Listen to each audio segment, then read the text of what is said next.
Bonjour à tous.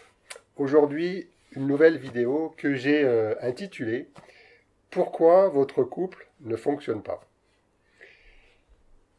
Premier point que j'avais envie d'aborder, c'est le fait que c'est une question quand même relativement occidentale. C'est-à-dire qu'on s'aperçoit que ce couple occidental, donc un petit peu le nôtre, est beaucoup moins stable qu'auparavant, il y a quelques générations, voire encore plus quelques siècles.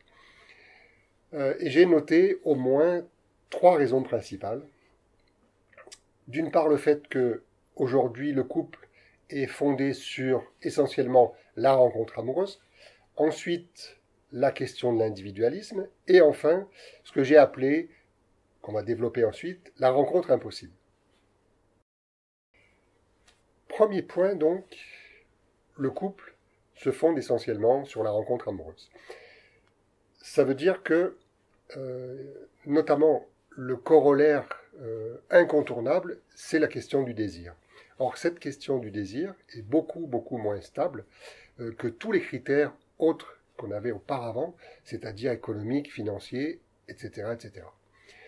Le désir, notamment parce qu'il a une partie physiologique, est voué quelque part à s'estomper si, heureusement, si il est fondé uniquement sur ce que je vais appeler, et vous m'en excuserez pour le terme, la carrosserie. Deuxième point, l'individualisme.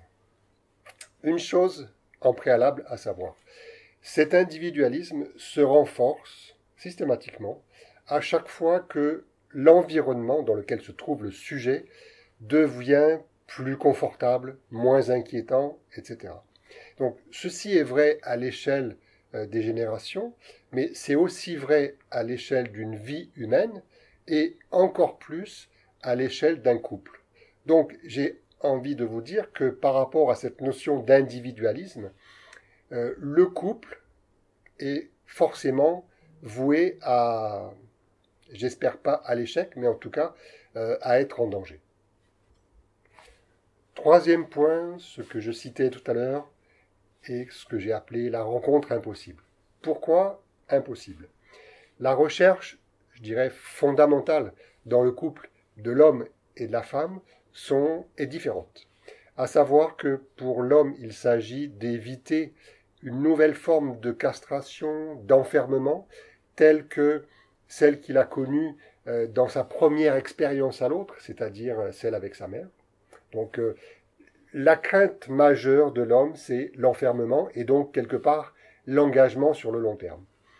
Concernant la femme, c'est tout autre. Il s'agit de vérifier ou renforcer son identité féminine qui passe par notamment le désir de l'autre, en l'occurrence cet homme. Il y a une petite phrase que les couples connaissent bien et qui est édifiante par rapport à la recherche féminine. C'est la suivante. Dis-moi que tu m'aimes.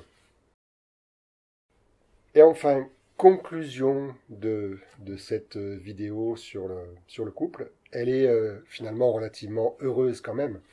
Il y a, malgré ce qu'on vient de dire, une possibilité de couple sur le long terme.